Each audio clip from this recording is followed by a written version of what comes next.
El Colegio de México, el Instituto Mexicano de Estudios Estratégicos en Seguridad y Defensa Nacionales y el Foro de Seguridad Hídrica presentan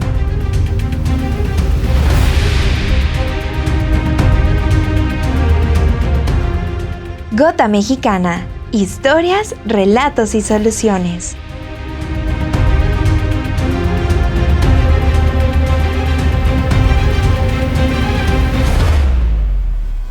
Bienvenidas y bienvenidos a nuestro espacio de análisis hídrico.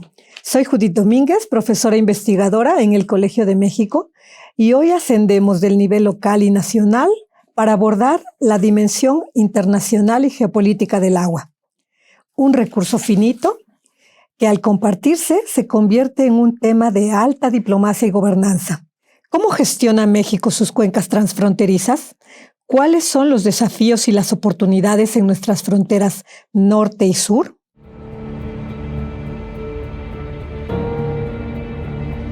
Hoy vamos a subir de escala. Dejaremos por un momento la llave de nuestra casa para mirar la geopolítica del agua. México no solo tiene estrés hídrico interno, comparte ríos, presas y acuíferos con otros países. Cuando el agua cruza fronteras, deja de ser solo un tema técnico y se convierte en diplomacia, seguridad nacional y gobernanza multinivel. México comparte con Estados Unidos 3 grandes sistemas superficiales y 11 acuíferos transfronterizos, y con Guatemala y Belice 6 cuencas y un sistema acuífero común en la península de Yucatán. Una parte importante de nuestra seguridad hídrica depende de cómo negociamos y gestionamos estas aguas compartidas. Para comprender estos temas esenciales, tenemos el honor de contar con 2 investigadores del Instituto Mexicano de Estudios Estratégicos en Seguridad y Defensa Nacionales, IMESDEN, la embajadora y doctora Heréndira Araceli Paz Campos, quien nos aportará su experiencia en diplomacia y tratados internacionales, y el doctor Marco Antonio Vargas Hernández, quien estudia la gestión de recursos hídricos en México. Antes de escucharles, permítanme dar algunos datos para dimensionar el problema. 1/3 de la frontera México-Estados Unidos enfrenta estrés hídrico alto o extremo, al mismo tiempo que aumenta la frecuencia de sequías severas e inundaciones súbitas. En 2024, el monitor de sequía mostraba grandes zonas del norte de México en sequía severa y excepcional. Esas manchas rojas en el mapa son los territorios desde donde debemos cumplir nuestros compromisos internacionales de entrega de agua. Desde 1944 tenemos un tratado de aguas con Estados Unidos. En la práctica, esto significa 2 obligaciones centrales. México debe entregar a Estados Unidos un volumen promedio por año, 2.158 millones de metros cúbicos en cada ciclo de 5 años, desde 6 tributarios mexicanos del río Bravo. Y Estados Unidos debe entregar a México unos 1.850 millones de metros cúbicos anuales del río Colorado. En el ciclo que cerró en 2025, México solo pudo entregar alrededor de la mitad del volumen del Bravo y acumuló una deuda de agua cercana a 1.000 millones de metros cúbicos que deberá cubrirse antes de 2030 sin posibilidad de prórroga. Esta tensión se expresó en protestas de agricultores en Chihuahua y en presiones diplomáticas directas desde Estados Unidos. Al sur la historia es otra. Compartimos ríos caudalosos como el Usumacinta y el río Hondo, y un importante sistema de acuíferos, pero con una arquitectura jurídica mucho más débil y casi sin tratados específicos. Con este contexto, pasemos a la diplomacia. Embajadora Paz Campos, para abrir el tema, ¿cómo enmarca la diplomacia del agua este contexto de recursos compartidos y qué implica para la seguridad hídrica de México? Muchas gracias, Judith. Es una gran oportunidad poder compartir algunas experiencias en el ámbito de la diplomacia, que es la manera en que México expresa preferentemente su política exterior, y sin lugar a duda, los recursos compartidos, como es el agua, pues tienen mucho que ver y se tienen que organizar y se tienen que decidir. Desde el siglo XIX, hay una gestión importante entre México y Estados Unidos de su frontera compartida, que ha sufrido cambios. Y eso lo vemos reflejados en los tratados de límites. Somos vecinos de la mayor potencia del mundo. Somos vecinos y socios, primero socios comerciales. Entonces eso hace una interrelación sumamente fructífera y sumamente intrincada también, porque son tantos los temas que tenemos que ver y uno de ellos justamente es el agua, ¿no? Y el agua, como sabemos, desde 2010 ha sido concebida por la Organización de las Naciones Unidas, de acuerdo a una resolución de su Asamblea General, como un derecho humano inalienable. Entonces, eso se agrega, el ámbito multilateral se agrega al ámbito bilateral. Y aquí me refiero a la diplomacia del agua en estos dos grandes ámbitos. Y también tiene que ver con asuntos que algunos estudiosos de las relaciones internacionales llaman intermésticos, es decir, soluciones ad hoc en lugares específicos en la frontera. Bien, la diplomacia del agua es la capacidad de un país para gestionar políticamente sus recursos hídricos compartidos a través de la negociación, la cooperación y evidentemente la prevención de conflictos, como bien lo acaba de mencionar. Hay un estrés hídrico ahora y tiene que ver mucho con las condiciones climáticas que estamos viviendo. Recordemos que el secretario general de Naciones Unidas señaló por ahí de junio de 2023 que habíamos ya trascendido la etapa del cambio climático a la etapa de la ebullición global. Quiere decir que los seres humanos no estamos tomando en cuenta como deberíamos y con la responsabilidad necesaria y compartida, pero diferenciada, de este fenómeno que de alguna manera el ser humano ha tenido mucho que ver. En el caso de México, en el ámbito bilateral, la columna vertebral de nuestra diplomacia es el Tratado de Aguas de 1944 con Estados Unidos, evidentemente, y su órgano de implementación, que es la Comisión Internacional de Límites y Aguas. Este tratado no solamente establece los volúmenes, sino que cuenta con un mecanismo permanente de negociación que se va concretizando a través de minutas clave, como una de 2012, la 319, que introduce medidas de ahorro, almacenamiento y restauración ecológica en el delta del río Colorado. La 323, de 5 años después, 2017, profundiza la cooperación en sequías y financia la infraestructura de eficiencia hídrica. Y ya más recientemente, en 2023, tenemos la minuta 325, que incorpora la gestión de eventos hidrometeorológicos extremos como los que enfrentamos, sobre todo en los últimos 3 años.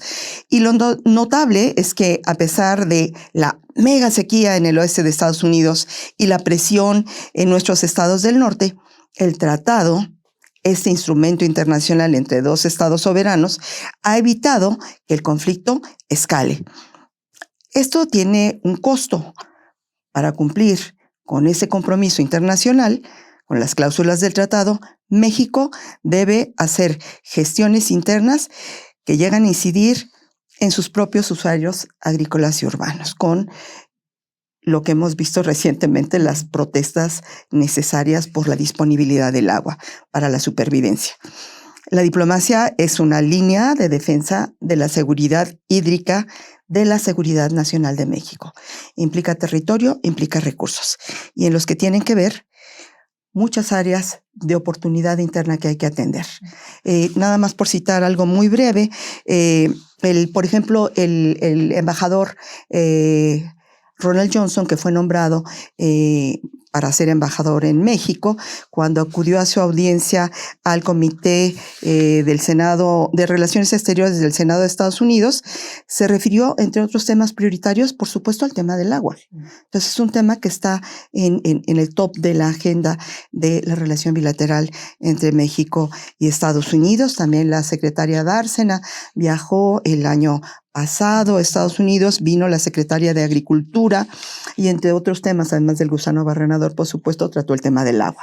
Y esto fue en noviembre apenas. Muchas gracias, embajadora. Me gustaría más adelante volver sobre el tema de las soluciones ad hoc, porque creo que por ahí es una experiencia que nosotros tenemos cuando este tratado tiene flexibilidad dicen los analistas, los expertos en la frontera, es un tratado flexible porque a pesar de que solamente habla de aguas superficiales, permite que con las minutas, con estas actas, se vayan complementando temas, abordando aquellos como cambio climático, calidad del agua, salinidad, cosas que en 1944 quizá no eran un problema, no eran tan evidentes como ahora o tan importantes como ahora lo son, por el cambio climático, entre otras cosas, por la presión de la escasez de agua, por las sequías que estamos viviendo, más prolongadas, más severas. Me gustaría que más adelante volvamos sobre este tema. Mientras voy a pasar con el doctor Vargas. Sí, doctor Vargas, con este panorama, ¿cómo podemos entender la realidad hídrica de México vista desde sus dos fronteras? Muchas gracias. Es un honor compartir este espacio con ustedes. Y bueno, mencionar que México lo podemos conceptualizar como un gran laboratorio de gobernanza transfronteriza en este tema tan oral, tan importante que es el agua. Por un lado tenemos la frontera norte, una frontera seca con sobreexplotación de los recursos, y nuestra frontera sur, una frontera húmeda pero muy vulnerable. En el norte la prioridad es la gestión de la escasez en el río Bravo, en el río Grande, el río Colorado. Son cuencas sobre todo muy reguladas, hay una agricultura importante, el crecimiento de las ciudades, el tema migratorio y la sequía prolongada que va reduciendo cada vez más los caudales históricos que en esta frontera se gestionan. Por otro lado, en el sur, pues compartimos cuencas con una alta biodiversidad como la del Usumacinta, la del Suchiate y la del Río Hondo. Y también hay recursos muy importantes en el subsuelo, acuíferos kársticos en la península de Yucatán, que se comparte entre estos países, Belice, Guatemala. Y aquí el problema no es cuánta agua hay, sino cómo la usamos. El tema de la contaminación por aguas residuales. También tiene su impacto la deforestación por la pérdida de zonas de recarga, la minería, proyectos de infraestructura y sobre todo un tema muy importante, la falta de coordinación interinstitucional. Considero que el reto común es que la información hidrológica y la participación social son más bien desiguales. En el norte hay un gran camino recorrido en tema de monitoreo, modelación, sobre todo la hidrodiplomacia, el tema de la negociación. Sin embargo, en el sur, pues los esquemas de cooperación son más bien débiles y los datos son pocos y son fragmentados, especialmente en términos de aguas subterráneas. Eso deja un gran vacío para la improvisación y para decisiones unilaterales que sin duda tendrán impactos transfronterizos. Muchas gracias. Embajadora, volvamos al norte. Tenemos deuda de agua en el Bravo, sequía histórica en el Colorado y presiones políticas en ambos lados. ¿Cuáles son hoy los principales retos geopolíticos y de diplomacia hídrica que enfrenta México en esta frontera? Bueno, pues como bien decía, es todo un reto adaptar un tratado del siglo XX, con antecedentes importantes en el siglo XIX, a un clima del siglo XXI. Mencionaba hace un momento que ya pasamos de un estadio a otro en términos de cambio climático, y el tratado de 1944 asumía un régimen hidrológico relativamente estable, con mayor disponibilidad de agua para el consumo humano por cada ser humano, y hoy la realidad, por supuesto, es otra. Menores caudales, niveles reducidos en las montañas rocosas y muchísimos más eventos extremos. Los vimos el año pasado en México, en Europa, en todas partes del mundo, en China, etcétera, etcétera. Lo estamos viendo en los glaciares también, ¿no? En el río Colorado, por ejemplo, la megasequía obligó a Estados Unidos y a México a pactar reducciones coordinadas de extracción y a invertir en eficiencia y conservación, particularmente en distritos de riego y en la restauración del delta. México ha demostrado ser un socio confiable, pero cada reducción implica menos agua para los agricultores de Baja California y Sonora. En el río Bravo, por ejemplo, el problema es inverso. Somos un país deudor. La combinación de sequía en la cuenca del Conchos, el sobreconcesionamiento interno y la demanda agrícola llevó en 2020 a una crisis de gobernanza con protestas de empresas como La Boquilla. Y a nivel geopolítico, Estados Unidos presiona por el cumplimiento estricto, mientras que los gobiernos estatales mexicanos presionan también para priorizar su producción agrícola y su estabilidad social. Un segundo reto sería llevar la ciencia a la mesa diplomática y de hecho se hace en SILA, ¿no? En la Comisión Internacional de Límites de Agua en el norte y en el sur del territorio mexicano. Por ello se necesita la modelación compartida. Son decisiones que tienen que ser tomadas entre los dos países, sobre datos de recarga, escenarios de cambio climático, una planeación no inmediata de 3 o 4 años o un sexenio o un cuatrienio en el caso de Estados Unidos, sino una planeación de mediano y largo plazo, ¿no? De 30 a 50 años. Sin eso, cada negociación va a ser una pelea por cifras en lugar de un ejercicio de gestión de riesgos compartidos que tiene que ver con la supervivencia humana. Y aquí, por ejemplo, quiero señalar que este tema del agua forma parte del mecanismo que acordaron a principios de julio de este año la presidenta Sheinbaum y el secretario de Estado Marco Rubio, que vino en visita oficial a México y que por primera vez se reúnen en McAllen y se reúnen también en Washington en julio de 2025, donde abordan temas de seguridad, entre otros, seguridad, por supuesto, hídrica, además de migración y otros temas que tienen que ver con la frontera y, por supuesto, los asuntos económicos.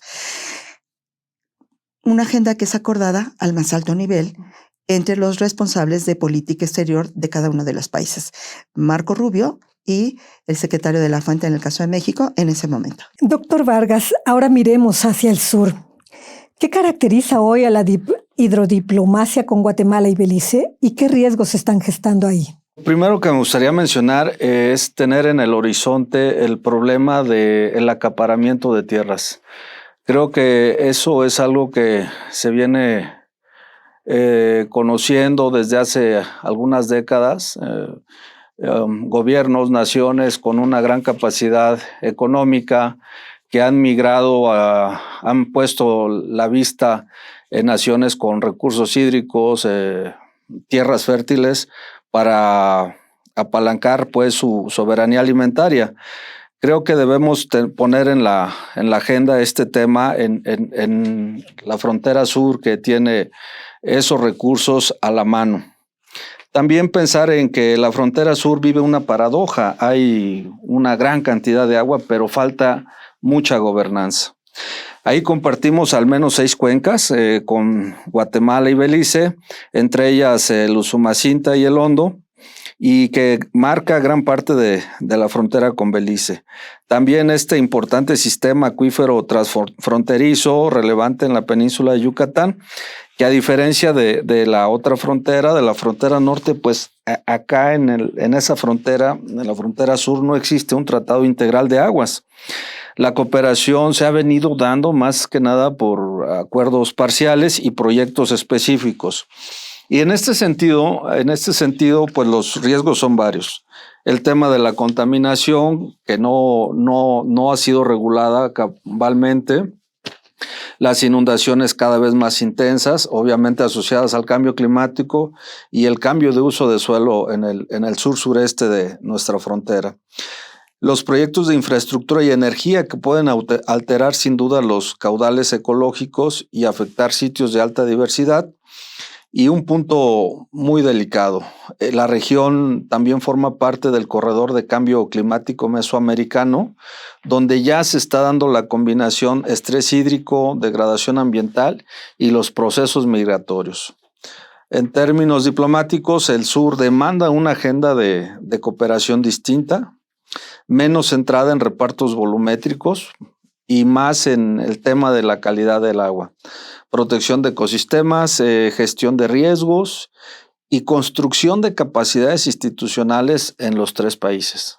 Embajadora, más allá de estos tratados históricos, ¿cómo influye hoy el derecho internacional del agua en las negociaciones de México ¿Y cuál es el gran pendiente que tenemos con los acuíferos transfronterizos? Bueno, como hemos visto, las fronteras de México se han definido a lo largo de la historia y han ido adaptándose en cuanto a ciertas decisiones. Por ejemplo, el Tratado de Paz, Amistad y Límites de 1848, Tratado de Guadalupe Hidalgo, recordemos que es producto de una guerra en la que México perdió pues la mitad de su territorio, y a eso me refiero con el dinamismo. Luego tuvimos el Tratado de la Mesilla, que se firmó el 30 de diciembre de 1853, también de límites, y que reacomoda la frontera. Hay una convención para reponer monumentos que marcan la línea divisoria entre Paso del Norte y el Océano Pacífico del 29 de julio de 1882, que es el Tratado de Remonumentación. Luego la convención respecto a la línea divisoria entre los dos países en la parte que sigue el lecho del Río Grande y el río Colorado.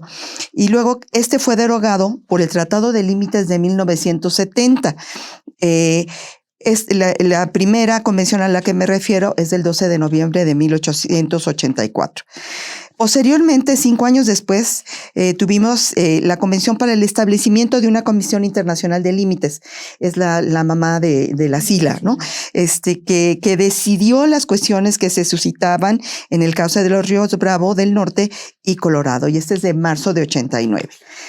Y así tenemos este tipo de acuerdos que obviamente involucran la participación tanto del Ejecutivo como del Legislativo por la Ley de Tratados de México, que tiene que ser los dos poderes que sancionan, ser publicado en el Diario Oficial de la Federación. Y aquí quiero hacer un comercial en el caso de la Secretaría de Relaciones Exteriores. Para ver los tratados, podemos ir a la página de tratados de la Secretaría, donde están los históricos, los actuales, los vigentes, y ahí tenemos una guía fundamental.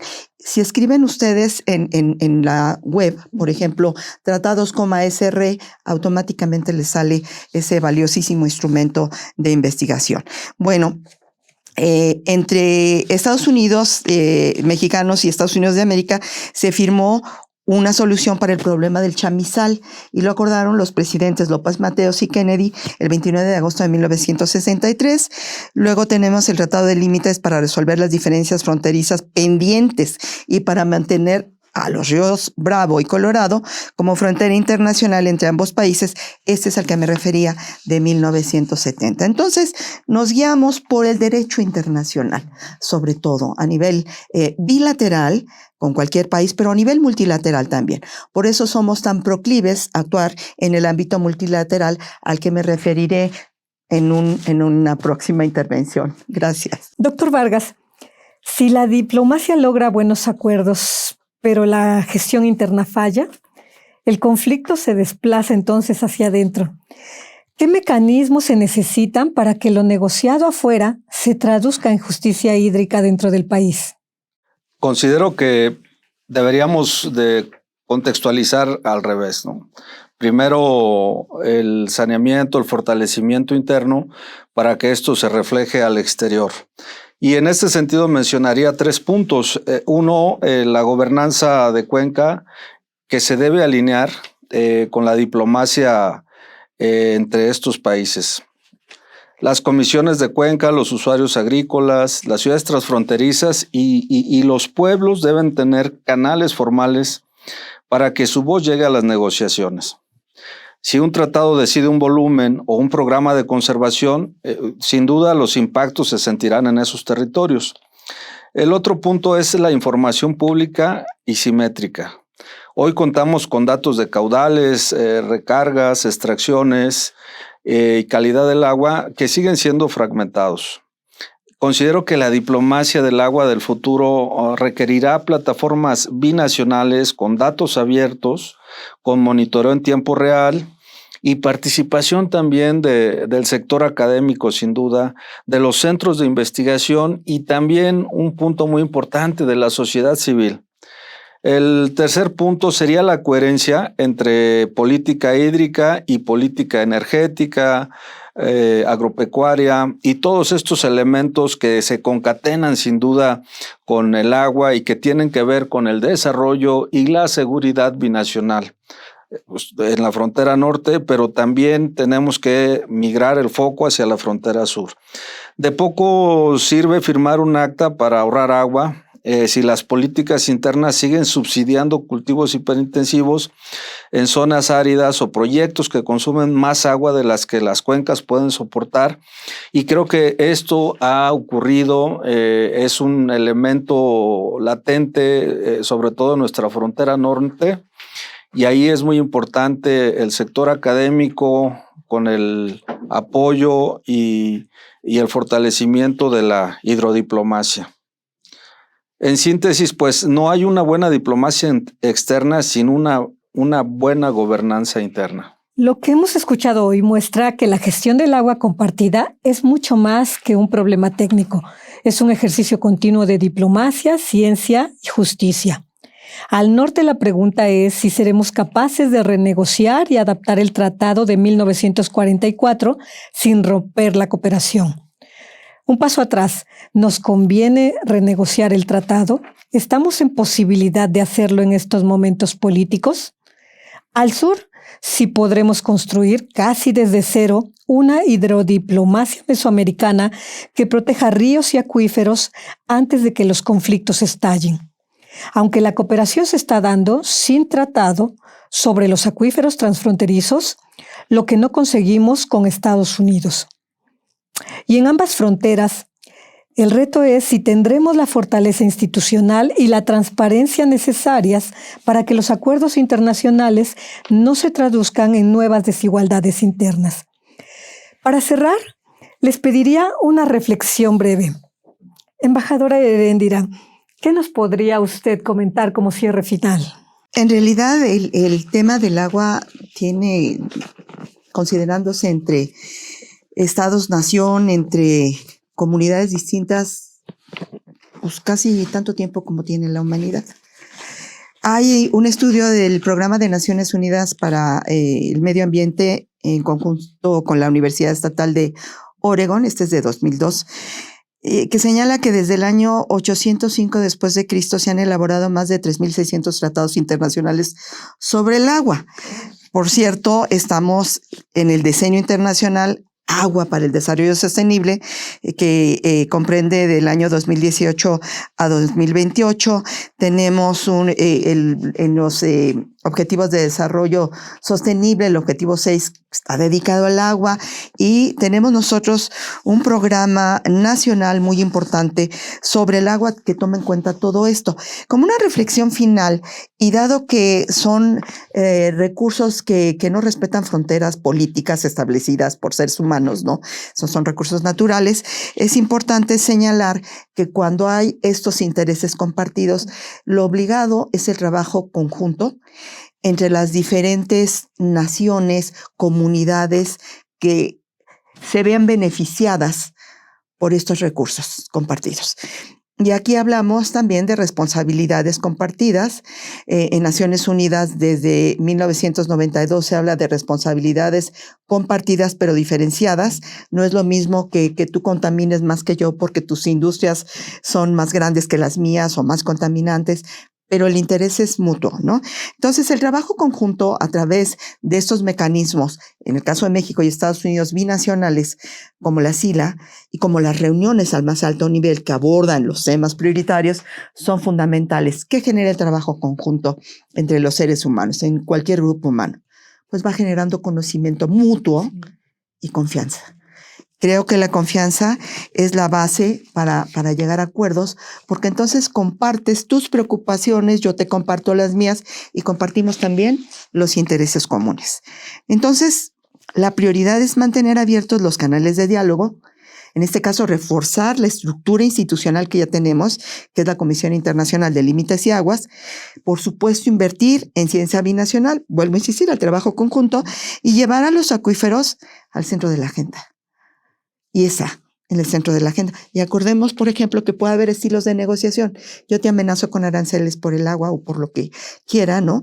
Pero, pues a la hora de trabajar en conjunto y de vernos, por ejemplo, para ver un tema tan separado de este que estamos considerando como es el Mundial de Fútbol, pues ahí podemos acercarnos y fortalecer también la confianza que nos permite avanzar en una agenda riquísima como es la que existe entre México y Estados Unidos. Muchas gracias, embajadora. Usted ha tocado el tema de los acuíferos, que es el gran, creo que, desafío que tenemos ahora mismo en ambas fronteras, pero en Estados Unidos quizá con una mayor dificultad porque tenemos sistemas distintos, ¿no? Sistemas jurídicos distintos que sí influyen a la hora de negociar, aunque también a nivel internacional, la cooperación que nosotros teníamos en una relación asimétrica, porque hay que reconocer que así es la relación que tenemos con Estados Unidos, nuestros diplomáticos mexicanos o hidrodiplomáticos, para referirnos a aquellos que negocian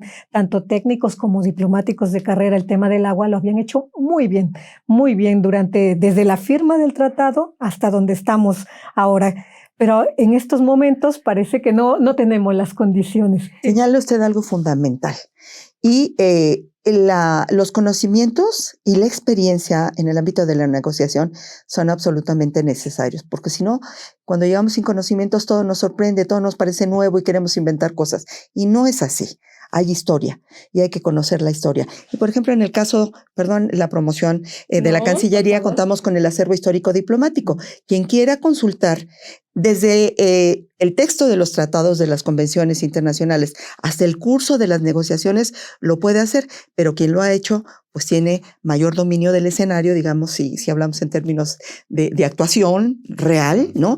Tiene mayor dominio del escenario. Y recordemos que tanto el servicio exterior mexicano como las Fuerzas Armadas, Ejército, Fuerza Aérea y Marina, y ahora la Guardia Nacional, pero es más reciente esta condición de la Guardia Nacional, somos instituciones del Estado, cuerpos permanentes del Estado que tienen una visión de largo aliento, de largo alcance. De hecho, las 4 primeras, Servicio Exterior y Fuerzas Armadas, se crearon casi a los mes y medio de que se consumó la independencia de México. Entonces, pues hay una larga trayectoria y hay historia escrita que puede ser consultada para no equivocarnos. Pues yo llevaría un poco la reflexión final hacia los conflictos hidrosociales que se pueden generar justo en esa frontera. Sin duda es muy importante la hidrodiplomacia en nuestras fronteras, sobre todo en la frontera norte, por la propia condición que se vive, el desarrollo, lo que implica para ambos países. Sin embargo, creo que un brazo instrumentado para los trabajos binacionales debe ser el tema social. Considero que sin una ética hídrica, sin una cultura del agua que permee en ambas sociedades, el problema más adelante ante la escasez del agua puede ser el estallido de esos conflictos hidrosociales. Entonces creo que eso valga como reflexión final.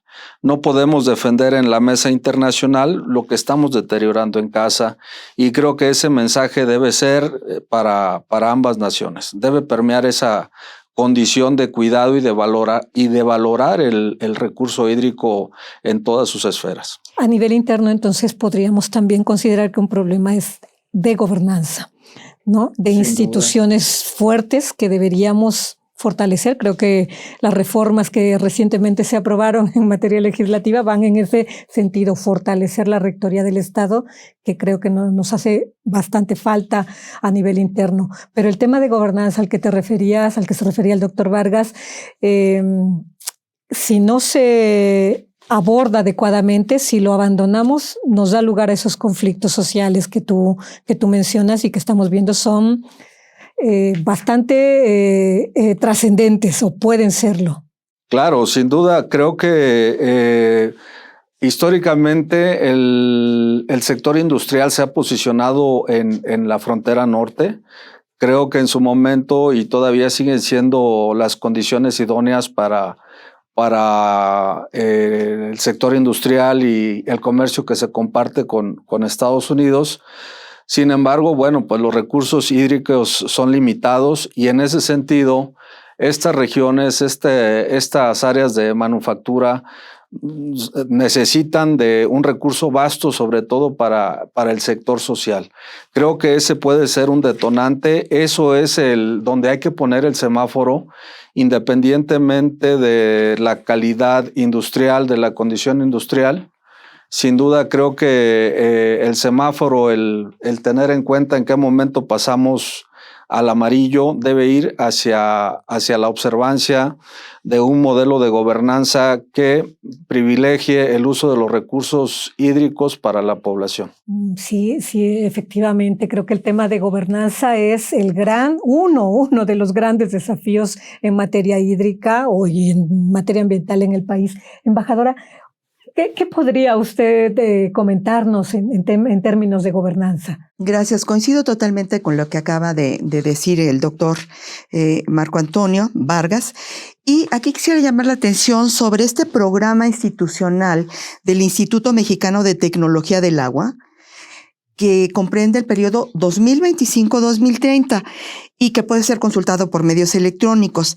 Y aquí nos señala, por ejemplo, que la Organización para la Cooperación y el Desarrollo Económicos, la OCDE, justamente sobre el tema de la gobernanza, la define como el conjunto de reglas, prácticas y procesos formales e informales, políticos, institucionales, administrativos, a través de los cuales se toman e implementan decisiones.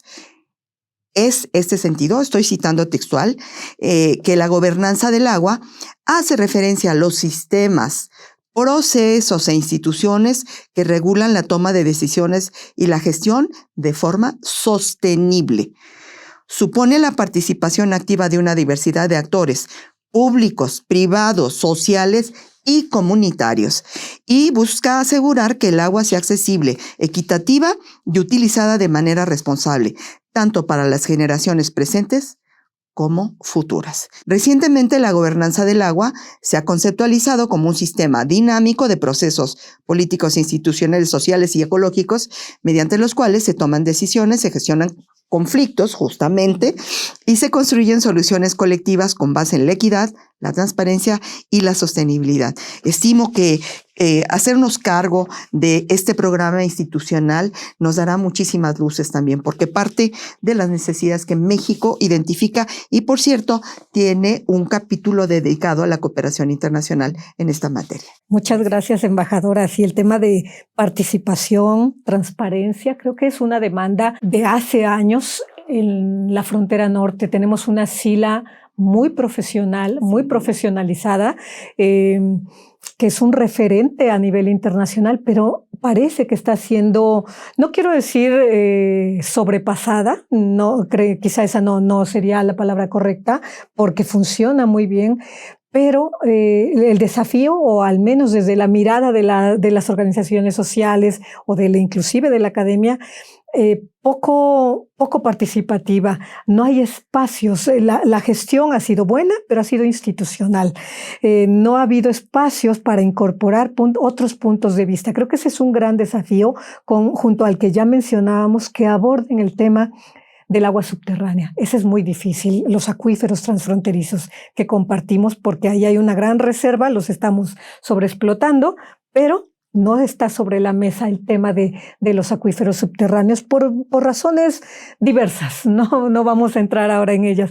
Pero el tema de la participación y del conocimiento social que se ha generado, porque sí lo hay también, no ha permeado, no ha entrado. Eso es como la demanda social que hay, al menos en la frontera norte. Mientras que en el sur hay participación, o hay demasiada. Bueno, hay muchos movimientos pequeños, digamos, muchas acciones para proteger de pedazos, tramos de los ríos donde viven las personas, o hay cooperación académica, pero no tanto la institucional, también por cuestiones que tienen que ver con lo político. Entonces tenemos desafíos ahí pendientes, de tanto técnicos como generar esa información a la que ustedes ya se referían, como los de gobernanza, que creo que son muy importantes, esa parte social que en México pues no termina de cuajar todavía. Pues justamente como lo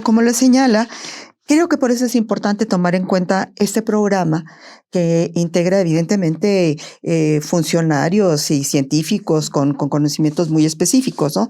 Y aquí, pues justo es decir que SILA históricamente ha contado con estos expertos que conocen la historia del agua en relación con las fronteras mexicanas. Yo recuerdo, por ejemplo, a un experto, el ingeniero Carlos, ahorita me acuerdo del apellido, Santibáñez, que estuvo desde los años 80 en Sila Sur, que conoce absolutamente todo lo que ha pasado, ¿no? Hasta que él se desempeñó ahí, cómo se gestionó esta situación entre México y Guatemala, México y Belice y los 3 países, ¿no? Los expertos son fundamentales porque conocen la historia, conocen el desarrollo y claro, el estrés que ha generado el cambio climático evidentemente se ha acelerado.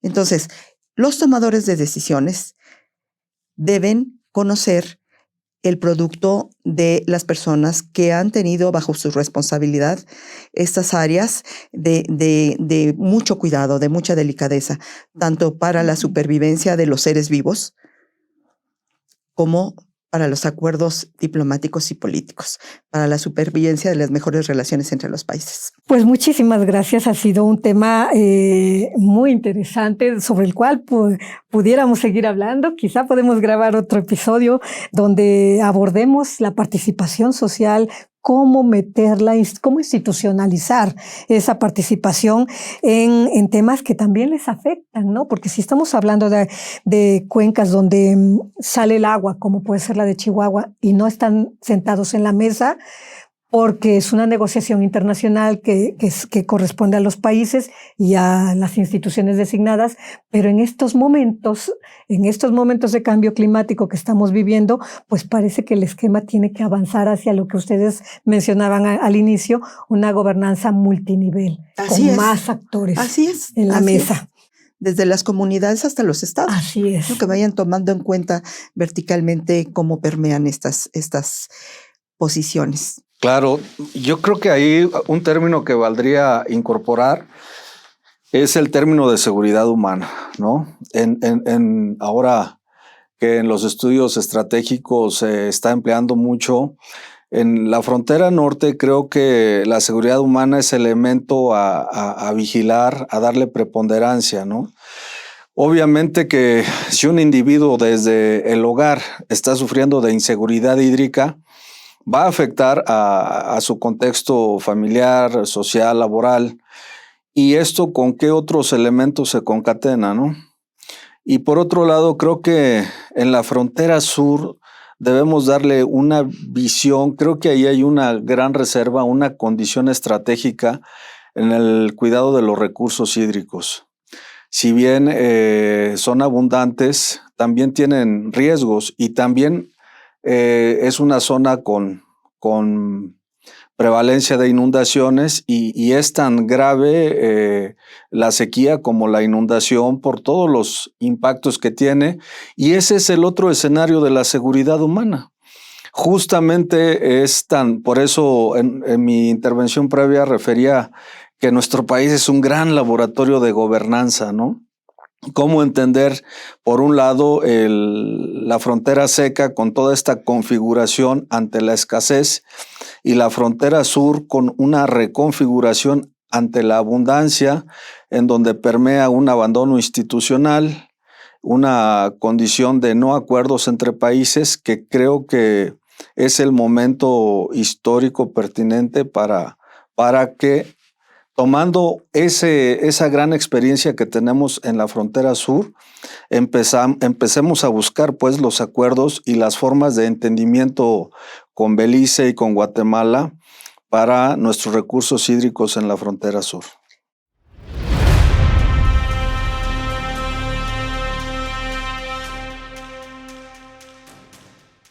Muchísimas gracias a la embajadora y doctora Heréndira Araceli Paz Campos y al doctor Marco Antonio Vargas Hernández por esta conversación.